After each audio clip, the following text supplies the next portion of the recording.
Հայաստանի զինված ուժերի գլխավոր շտաբի նախկին պետը հայտարարություն առաջարկով է Երևան եկել։ Ազգային ժողովի փակ քննարկում է ուզում, որ իր խոսքով պայթեցնի պատերազմի մասին շրջանառվող ստերն ու անհարկի շահարկումները։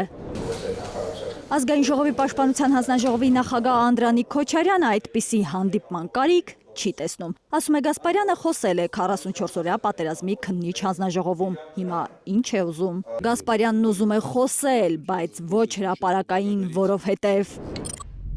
լրագրող հրատարակիչ Արամ Գաբրելյանովը գրել է 44-օրյա պատերազմի թեժ պահին Մոսկվայում 2 անգամ հանդիպել է Օնիկ Գասպարյանին։ Նրանից լսել, որ Նիկոլ Փաշինյանը սպառնալիքներով արգելել է բանակի լիարժեք ներգրավումը մարտական գործողություններին։ Ըստ Գաբրելյանովի, Գասպարյանն ասել է Փաշինյանն է արգելել դիմել ռուսներին։ Փաշինյանն է հրամայել դուրս բերել զորքը Քարինտակից, հանձնել Շուշին։ Ամեն ինչ եղել է ճիշտ այսպես։ Եթե ես ստում եմ, թող Օնիկը դուրս գա եւ ասի, որ ես ստում եմ։